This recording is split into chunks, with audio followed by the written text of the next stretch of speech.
we all know what the deal is in regards to National Signing Day. National Signing Day.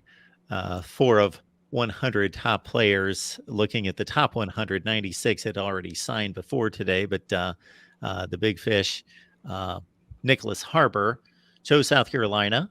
And I posted some other videos concerning top cornerback for the 2024 cycle chooses Georgia, and another top cornerback in this year's class chose Oregon. But that Nyckoles Harbor and his athleticism is going to be something to track and watch in college football going forward. Yeah, and all 3 of those guys that you mentioned were on the radar for Miami. That'd be Roderick Pleasant from Southern California, who committed to Oregon. Ellis Robertson, the 4th from IMG Academy for the next year's class, 2024's class, is a major Miami target. Obviously, we had 4 guys from IMG in this current class. And yes, he committed to Georgia, but Miami's not going to stop recruiting him because that he committed today for next year. And then obviously at the top, Nyckoles Harbor, everybody's All-American, 6'5" to, I don't know what he is now, 225, 230. He's the track star. He's a runner. I said the line backwards. Darn shucks. Anyways, but yeah, 10-2 in the 100, 20 point whatever in the 200. He's big, he's strong, he's fast. He can play anywhere with that kind of speed. He's like, if he were to quit football and focus on track, he's a legit Olympic hopeful. In both the 100 and 200. That's the kind of speed this kid has at 6'5", 230. And he's going to South Carolina. He had good things to say about Shane Beamer and their recruitment of him, which, hey, great, good for them. He was photographed in the number 7 jersey over there for the Gamecocks. If you remember that was the number that was worn by former super duper star Jadeveon Clowney when he was in Columbia. So I don't know if that hints to what they want to do with him, or anything, but maybe they're just like, hey, we had a superstar number 1 recruit who wore this number, a generation of football players ago. So we're passing that generational number on to you, generational player in this class.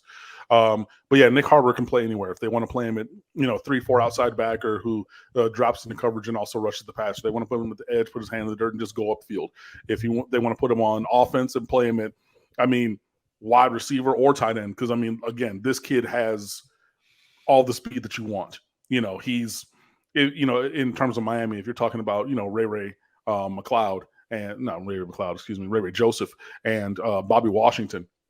I'll get all my names wrong, but Robbie Washington, the twin brother, and then Ray Joseph having all kinds of speed.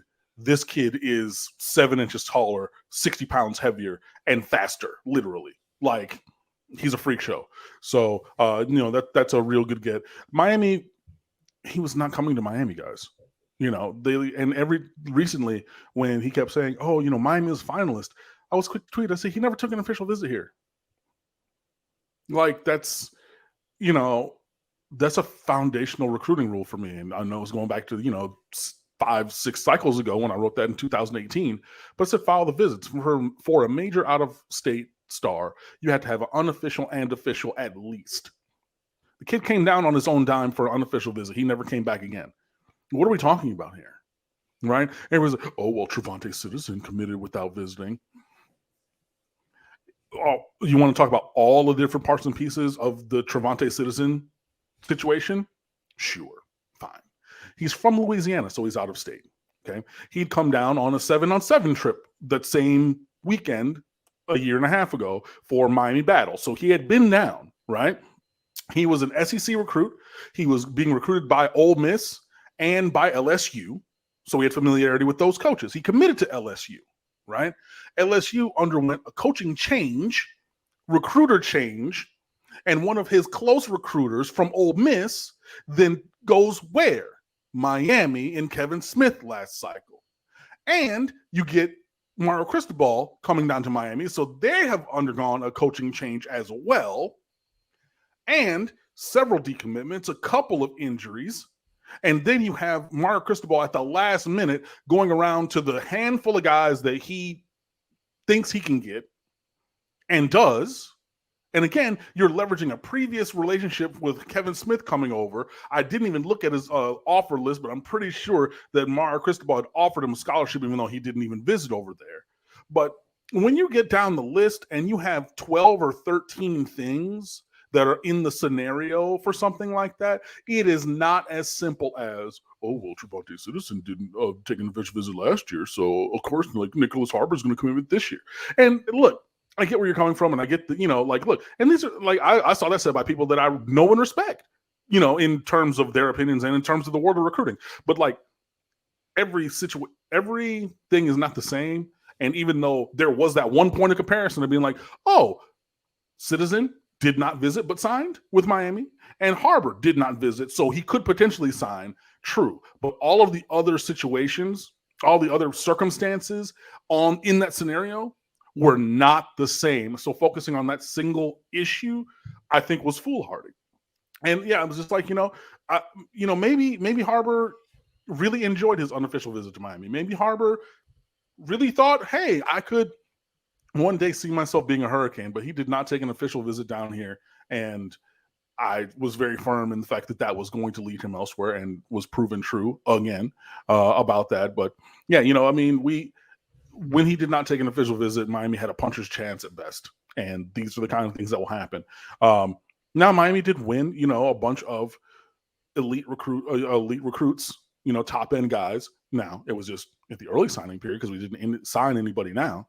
But, you're going to win some, you're going to lose some. And I know people are like, well, okay, you go back to the Cormani McLean saga. You lose that one. Nyckoles Harbor. Everybody in America was recruiting this kid, guys. You lose that one. All right. Is it what I want? No. Is it understandable? Yes. But even if you take him off of the board, look at the group that Miami signed, look at the group or the work that was done by the entire staff in this recruiting cycle. Sure, the areas for improvement would be quarterback and wide receiver. Sure, fine. But if you look at what was done, this is really yeoman's work. And even losing out on a couple elite recruits like that, you look at a Francis Mauigoa, who everybody in America wanted. You look at a Samson Okunlola, who everybody in America wanted, right? You look at a Ruben Bain, who everybody in America wanted. And the list goes on. This is really, really a strong job by this staff to put together this entire class, even absent the cherry on top being Nyckoles Harbor or Cormani McLean.